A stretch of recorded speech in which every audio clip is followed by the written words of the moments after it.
we think about it more in a blogging style. So online, I would argue that print subheads and online subheads are slightly different.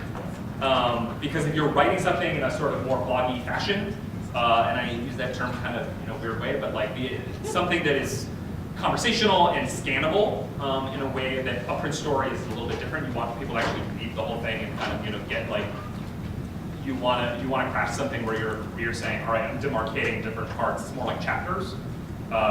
Online, you want to say like the classic reader behavior that we see is load the article, scroll all the way to the bottom, then scroll back up from there. And so like that's one of those things where like subheads are awesome because when that person is scanning all the way to the bottom, they're not reading anything.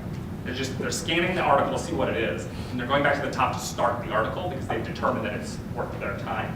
So this is like like we live in this Facebook era now where like people have no attention span, like they just want to like just go right through the article and be like, hey, this is like, is this for me or is this not for me? And so you're signaling in that article page, we've got stuff for you here.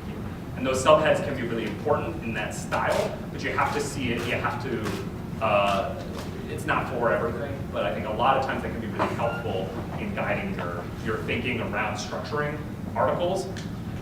Very hard to take that story and then move it to print because it doesn't quite line up.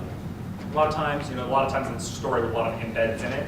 So a lot of like a classic thing that I was talking to one of our bloggers about, our national news blogger the other day, is like I had to spend another 200 words of my limit in print because I had to describe the video that I just embedded in online. Because he writes online all day, and then our editor says, turn that into a print story, and he's like, I need like all of a sudden I have a space constraint. I need to rewrite around all these videos. I need to write around all these tweets. Like it's like total chaos for him. He spent an extra hour and a half doing that, at the end of his day, which he wasn't super into.